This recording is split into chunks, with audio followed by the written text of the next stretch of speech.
Hola, hoy en esta sesión encontrarás bastante información muy clara y precisa sobre el tema de proteínas. Te voy a compartir pantalla para que empecemos.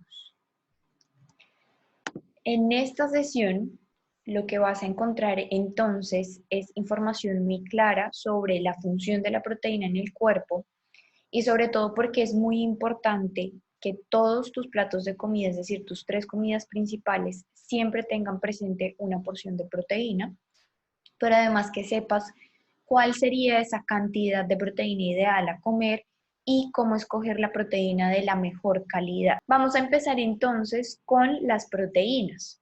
Y lo primero que te quiero contar es que todas las proteínas están compuestas por aminoácidos. Entonces es como que uno podría verlo de una manera muy sencilla y un ejercicio un poco analógico, y es que la proteína es como el edificio y los ladrillos que componen las paredes de ese edificio son los aminoácidos. Y los aminoácidos son elementos esenciales de la vida. Por ejemplo, el material genético, que es el ARN y el ADN, está compuesto de aminoácidos. Y así también los neurotransmisores, las hormonas, los músculos, todo está compuesto por estos ladrillitos que son llamados aminoácidos. Resulta que los aminoácidos se dividen en unos que son esenciales y otros que no son esenciales. Y eso básicamente hace referencia a que hay unos aminoácidos que nuestro cuerpo logra producir y sintetizar naturalmente, y en ese sentido nosotros estamos teniendo constantemente suplencia de esos ladrillitos, pero hay otros que son los llamados esenciales que nuestro cuerpo no produce y por lo tanto únicamente los podemos tomar de la alimentación. Y es muy importante tener la presencia de estos dos grupos de aminoácidos. De allí que lo que te decía, saber qué tipo de proteína comer y siempre comerlo en las tres comidas es muy importante, porque de esa manera tú estás surtiendo tu cuerpo con esos ladrillos de aminoácidos esenciales, que son los que solo se pueden obtener de la alimentación. Así que te quiero explicar dos cosas puntuales, y es que recuerda que yo te decía que la glucosa, que es el ladrillito esencial que tienen los carbohidratos, sí se puede almacenar. Entonces, cuando uno consume exceso de carbohidratos, una de las cosas que pasa es que eso se puede ir a almacenar como grasa o como glucógeno. Y el hígado es uno de los mayores reservorios de azúcar que hay, y asimismo los músculos. Entonces, ante un estado de deficiencia, mi cuerpo va a ir a sacar de allí, de estas cuentas bancarias que tengo, ¿sí? Entonces, los carbohidratos tienen cuentas bancarias. Resulta que el cuerpo no tiene cuentas bancarias de las proteínas. El cuerpo no se encarga, no tiene la función de almacenar proteína. Y esto es muy importante saberlo, porque una de las cosas que sucede con la gente que aumenta su consumo de proteína, ya sea porque empieza a tomar polvos de proteína, o empieza a aumentar de la alimentación y de la proteína animal o la proteína vegetal su consumo, terminan haciendo problemas renales y pueden llevarse a una falla renal, porque como el cuerpo no tiene dónde almacenar ese exceso de proteína, está poniendo, por el contrario, al cuerpo en un estado en el que tiene que ver cómo elimina todo ese exceso de aminoácidos que se están aportando. Entonces, ten en cuenta esto. Lo importante con la proteína es que uno cumpla los requerimientos diarios y que no se ponga a darle de más, porque el cuerpo no tiene la capacidad de almacenarlo, no tiene cuenta bancaria para la proteína, y en ese sentido uno lo sobreesfuerza para que logre eliminar eso que yo le estoy dando de más. Y nuevamente, el cuerpo no fabrica todos los aminoácidos, todos los ladrillitos que componen la proteína. Por lo tanto, es muy importante incorporar proteína en nuestros alimentos todos los días, porque de allí es donde se obtienen. Y las proteínas pues se encuentran en todo ser viviente en la Tierra y son un componente esencial para el músculo, los músculos, la piel, el cabello, los huesos, en general cada uno de los tejidos de nuestro cuerpo. Así que si yo quiero tener un cuerpo lleno de energía, de vitalidad, músculos resistentes, huesos, tejidos, piel, es muy importante que siempre esté presente el consumo de proteína. Entonces, nuevamente, hay que ver los aminoácidos como estas fichitas que nos permiten construir estructuras más grandes, y hay unos que solo se toman de la dieta, de la alimentación, y otros que nuestro cuerpo produce.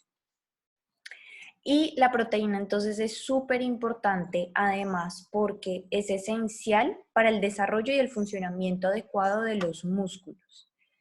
Además, para la salud de los huesos, para la fuerza del tejido conectivo, que es como ese tejido que hay alrededor sosteniendo el resto del cuerpo. La reparación y el crecimiento. Entonces, cuando uno está, por ejemplo, después de un proceso quirúrgico, tuvo un accidente, está en un proceso de cicatrización y recuperación de tejido, la proteína es un elemento esencial para la oxigenación de la sangre, para la actividad celular básica, para reparar células y producir nuevas. Y una cosa muy importante es que en el tema metabólico, la proteína se encarga de estabilizar los niveles de azúcar en sangre y de la insulina, y en ese sentido va a dar saciedad. Así que lo primero que vamos a abordar es cuánta proteína es mejor comer. Entonces, resulta que las recomendaciones del consumo de proteína dependen de dos cosas. Dependen del peso corporal y dependen del nivel de actividad física. Y en ese sentido, hay personas que tienen mayores necesidades energéticas para el consumo de proteína en cada comida. En particular, estas personas son, por ejemplo, los atletas. Los atletas tienen que consumir mayor cantidad de proteína.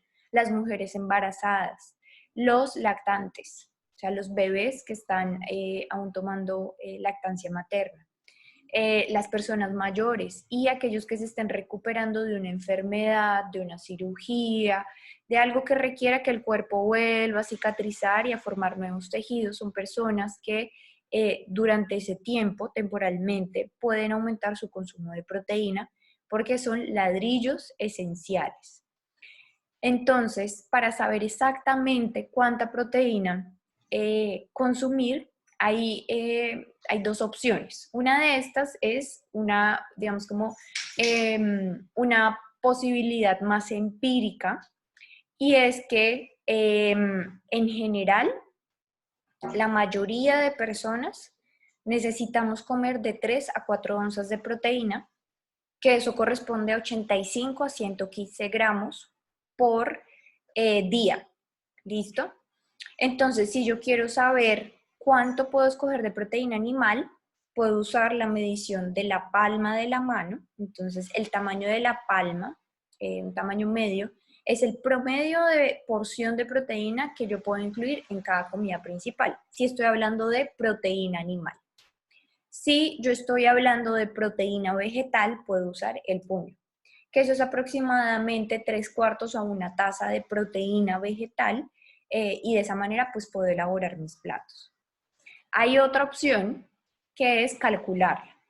Entonces, los requerimientos que tiene un adulto es que debe obtener mínimo de 0,8 a 1,1 gramos de proteína por kilo, ¿sí? Por kilo de peso corporal al día. Entonces, ¿qué significa esto? Por ejemplo, si yo peso 60 kilos y hago este cálculo, quiere decir que mi requerimiento de proteína es 0,8 por 60 kilos o inclusive 1,1 por 60 kilos. Entonces, en mi caso, que peso 60 kilos, mi requerimiento de proteína por día está más o menos entre los 55 gramos hasta los 62 gramos de proteína. Y esos 62 gramos yo los distribuyo durante las comidas que yo haga en el día o durante mis 3 comidas principales, ¿vale? Entonces, de esa manera tú lo puedes calcular. Y digamos que para hacer las cosas aún más sencillas, pues puedo ver la distribución de mi plato, que era lo que yo les explicaba de la proporción de los macronutrientes. Entonces, en ese caso, la proteína debería representar el 20 o el 30% de las calorías que yo encuentro, del aporte diario de calorías que yo encuentro en mi plato. Entonces, básicamente, como la imagen que les puse, tengo mi plato y del 20 al 30% eso corresponde a lo que debo consumir de proteínas en mis 3 comidas principales. Entonces, les voy a poner un ejemplo. Dijimos que yo peso 60 kilos y que ya sabemos que yo al día debería consumir más o menos de 55 gramos a unos 62 gramos de proteína. Entonces, para saber cuánto debería comer, por ejemplo, un huevo tiene 7 gramos de proteína. Entonces, si yo en mi desayuno me comí 2 huevos, ya estoy comiendo 14 gramos de proteína y es decir que tengo para comer el resto del día aproximadamente 40 gramos. Entonces, por ejemplo, 100 gramos de pollo tiene 27 gramos de proteína, 100 gramos de pato tiene 19 gramos de proteína, 100 gramos de cordero tiene 25 gramos de proteína. Entonces, recuerda que cuando tú pones, por ejemplo, una pechuga de pollo, el pollo tiene proteína, pero además tiene agua, pero además tiene grasa y por eso es que de 100 gramos de la porción de pollo, solo 27 gramos son proteína, ¿sí? Igual que el huevo. El huevo tiene grasas también, entonces de todo lo que es el huevo, solo 7 gramos son proteína, ¿vale? ¿Qué otras opciones hay? Y yo te hablaba de las proteínas derivadas de vegetales. Ahí están, por ejemplo, las verduras, las vegetales verdes, las hortalizas. Si yo me como una servida del 50% de mi plato, estoy comiendo de 2 a 3 gramos de proteína. Si en mi almuerzo incluyo media taza de tofu, que es soya, esos son 10 gramos. Si como media taza de lentejas, son 9 gramos de proteína. ¿Listo? Edamames, que son los frijolitos verdes de soya, más adelante te voy a mostrar imágenes, o una taza de leche de soya son 7 gramos de proteína. Entonces, digamos que depende de cada quien, si quiere hacer el cálculo o si simplemente en su plato se asegura de que el 30% corresponda a proteína.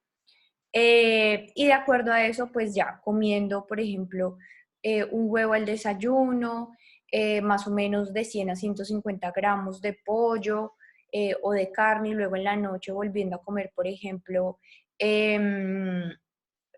alguna otra fuente de proteína animal, ya estás cumpliendo los requerimientos, ¿vale?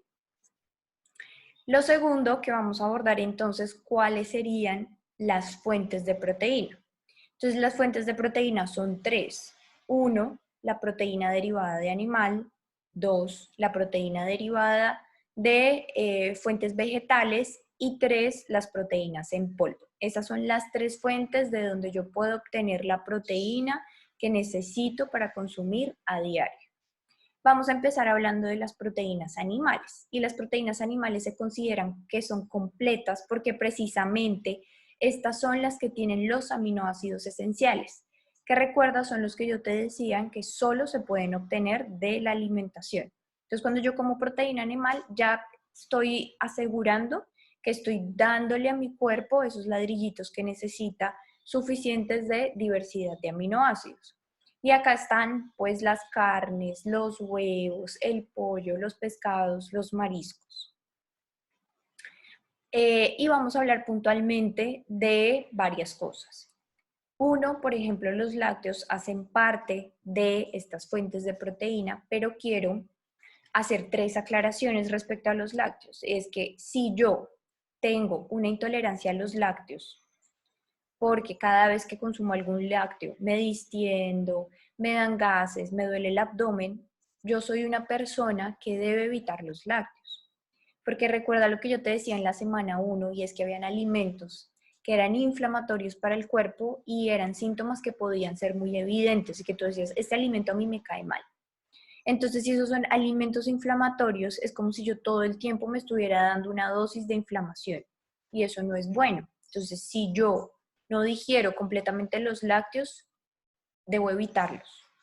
Y la leche deslactosada es una de las cosas que usualmente se utilizan, pero en realidad lo que la leche deslactosada tiene es la tijera o la enzima que ya ayuda a digerir la lactosa, que se llama lactasa. Entonces, es una boba realmente tomar leche deslactosada pensando que eso me va a ayudar a digerirla mejor. Igual me puede generar inflamación. Lo cierto es que yo no necesito incluir los lácteos. Si yo soy una persona que no es amante de los lácteos, no es necesario incluirla porque hay otras fuentes de proteína mucho más integrales, menos inflamatorias, más balanceadas que me pueden cumplir ese aporte de proteína. Así que si yo decido consumir lácteos, uno, no lo debería hacer todos los días y dos, es importante incluir fuentes orgánicas y enteras de estos lácteos. Entonces, básicamente hay dos opciones muy buenas cuando uno consume lácteos y es por un lado el yogur natural, que debe asegurarse de que sea sin azúcar, sin colorantes, que sea completamente pues limpio, natural, y lo otro es el yogur fermentado que se llama kefir. El kefir entonces puede ser de fuentes vegetales como por ejemplo de coco, y a esto lo que se le agrega son unos probióticos, unas bacterias que van a hacer que esto se fermente y va a hacer que sea un producto mucho más digerible, pero que por otro lado me ayude a mi salud digestiva. Entonces, de los lácteos, las mejores opciones nuevamente son el yogur natural, sin azúcar, sin colorantes, o el kefir, que es un yogur fermentado. Entonces, como te das cuenta, dentro de las recomendaciones no está ni la leche entera, ni la leche deslactosada, ni la leche larga vida, bueno, nada de esto. Y probablemente te estarás preguntando sobre los quesos. Entonces, los quesos es mejor consumirlos madurados. Y ten en cuenta que hay alternativas lácteas. Entonces, hay lácteos que son derivados de vegetales que también son una gran herramienta y te dan diversidad de fuentes de aminoácidos. Están entonces, por ejemplo, las leches de almendras, de cáñamo, de coco, que uno puede utilizar en batidos o sopas. Nuevamente está el kefir, que puede ser derivado de la leche de coco. Y está la leche de coco como tal, que uno pues la puede conseguir más natural o la consigue enlatada. Lo único importante con la leche de coco enlatada es que uno lea la etiqueta que diga sin BPA. ¿Listo? Ahora entramos al segundo grupo de fuentes de proteínas, que son las proteínas vegetales. Lo que pasa con las proteínas vegetales es que a diferencia de las proteínas animales se consideran incompletas porque no contienen todos los aminoácidos esenciales. Entonces lo que pasa es que hay que balancear un poquito mejor el plato, pero igual, eh, si uno es vegetariano o vegano, realmente puede cumplir los requerimientos de proteína sin problema. Entonces hay ejemplos como que hay vegetales con alto contenido de proteínas como los que son de hoja verde oscura, ¿sí? Está también los espárragos, el bok choy, el brócoli, coles de Bruselas, coliflor. Y obviamente los vegetales de hoja verde oscura son las hojas de col, espinaca.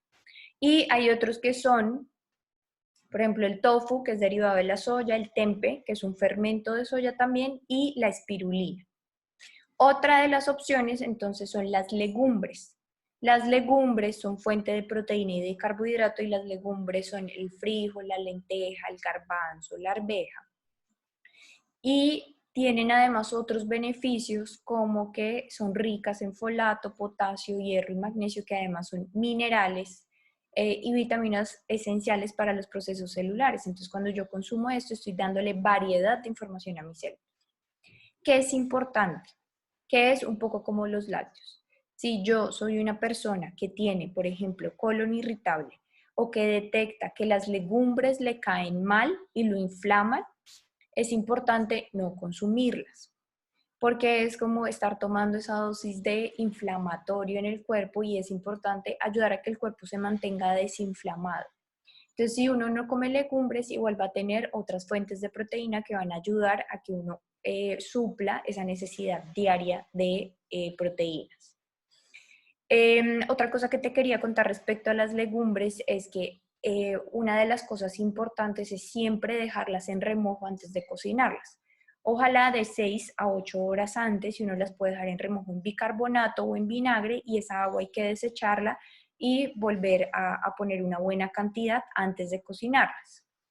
Lo que inflama de las legumbres es la cáscara, porque allí se concentra la mayor cantidad de lectinas, así que si eventualmente uno tiene el tiempo, también y la facilidad de quitarles la cascarita estaría bien, ¿vale?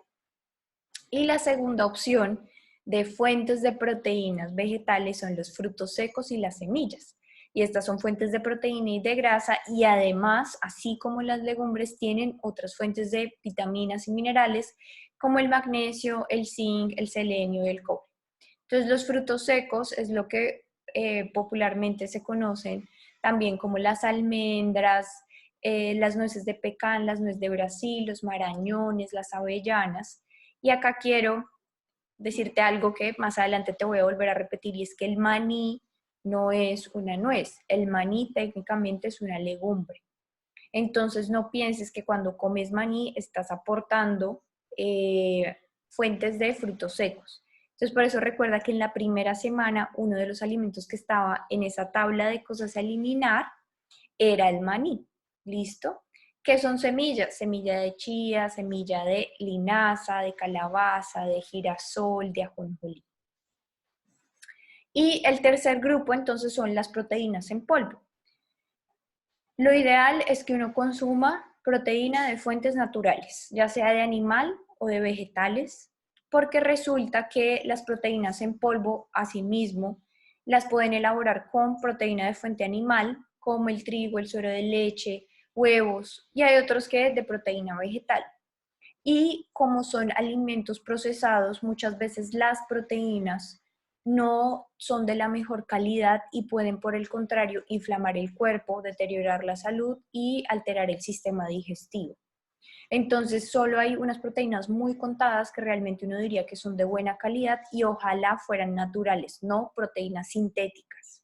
¿Listo? Pero en la medida de lo posible, si yo puedo aportar mi proteína desde fuentes animales y vegetales naturales, es muchísimo mejor. Y ahora, entonces, para la tercera parte de las proteínas es cómo escoger la proteína de la mejor calidad. Porque ya sabes que entre mejor calidad, mejor información y esto a largo plazo me va a ayudar a que mis células reciban la información de mejor calidad y que mi salud a largo plazo pues sea mejor. Entonces las dos palabras claves para escoger proteína de la mejor calidad es que sean magras y limpias. Cuando las proteínas son limpias, hace referencia a que son muy bajas en toxinas y que además son altas en ácidos grasos omega 3. Los omega 3 son grasas muy saludables porque son antiinflamatorios y que además sean fuentes no modificadas genéticamente. Entonces, respecto a las proteínas de fuente animal, lo importante es que sean animales, sean fuentes de animales que hayan sido bien alimentados. Entonces, por ejemplo, carne de res derivada de animales que han estado en libre pastoreo, entonces han vivido en libertad y los han alimentado con pasto. Usualmente el ganado lo están alimentando con maíz o con otros tipos de granos y eso hace que sean animales ricos en omega 6, que es una grasa inflamatoria, y se pierde la calidad de la proteína. Por ejemplo, pescados también capturados en la naturaleza, ojalá no fueran de cultivo, y huevos de lo mismo, gallinas que son criadas en libertad. Sé que esto es algo complejo, te confieso que personalmente yo también me encuentro como pudiendo conocer proveedores que los tengan, pero es importante tener esta información para a lo largo del proceso seguir construyendo esa toma de decisiones que sean de la más alta calidad. Y por el lado de las proteínas vegetales, lo más importante es que yo logre completar los platos para que yo pueda decir, tengo proteína completa, ¿no? Entonces, la mejor opción de proteína completa es la soya, porque esta tiene aminoácidos esenciales y los no esenciales, y eso es lo importante cuando uno consume proteína. Lo que pasa con la soya es que la gran mayoría de soya cultivada es genéticamente modificada. Pero en caso de que, digamos, yo no consuma soya porque la soya es inflamatoria, porque no puedo conseguir fuentes de soya que no sean genéticamente modificadas, pues hay que suplementar. Entonces, o consumo legumbres, pero siempre le pongo verduras de hoja verde, además siempre le pongo nueces y semillas y de esa manera hago completo mi plato, pero no me quedo con una sola cosa. Entonces, te decía que la soya es la proteína vegetal más completa y lo importante es que sea 100% orgánica, que yo sepa realmente que no es genéticamente modificada. La soya entonces tiene varias opciones, están como tal los frijolitos que se llaman los edamames, frijoles de soya, está la salsa de soya, que es muy importante que no tenga glutamato de sodio, y además está la soya fermentada. Todo lo que es fermentado ayuda mucho a la salud intestinal. La soya fermentada, por ejemplo, es el miso, el tempe, el natto. Y esto se consigue con facilidad y uno puede agregarle esto a las sopas, a las verduras, a las ensaladas, y la verdad es que sabe muy, muy sabroso. Entonces, ¿cómo incorporo proteína a mi alimentación equilibrada? Y es que por un lado es muy importante consumir proteína de una variedad de fuentes, ¿sí? Porque ya sabes que es importante poder tener aminoácidos esenciales y no esenciales, esos ladrillitos esenciales para todos los procesos celulares, para la salud muscular y de los huesos. Además, que recuerdes que las fuentes de proteína vegetal no tienen todos los aminoácidos esenciales y por lo tanto se consideran incompletas, a excepción de la soya. En caso de que yo tome mis fuentes de proteína vegetales, es importante que haya gran variedad y que sean de alimentos que se complementen, entonces que tenga legumbres, que tenga siempre ensalada verde y que siempre tenga nueces y semillas. De esa manera estoy asegurando que entonces estoy haciendo las fuentes de proteína vegetal completas. Para resumir, entonces, tenemos que la fuente de proteína puede ser animal o vegetal, y podría medirlo con el puño de la mano o con la palma de la mano, que debe ser limpias, que debe haber variedad y que es muy importante que esté presente en las 3 comidas principales. Y esto se los quiero recalcar mucho porque he visto personas que, por ejemplo, solo comen verduras y arroz y no comen nada más. Y eso va a hacer que estén teniendo una deficiencia nutricional y que por otro lado no estén teniendo saciedad y a las 2 horas quieran seguir comiendo más. Entonces, proteínas siempre presente en las 3 comidas principales de la fuente que ustedes escojan y ojalá que sea de la más alta calidad. Recuerda que comer alimentos de alta calidad es una forma de invertir y gestionar la salud ahora. Así que espero que esto te haya dado mucha claridad, que ahora tengas un poco más claro cuál es el tema con las proteínas y que empieces a ponerlo en práctica. Nos vemos, que estés bien. Chao.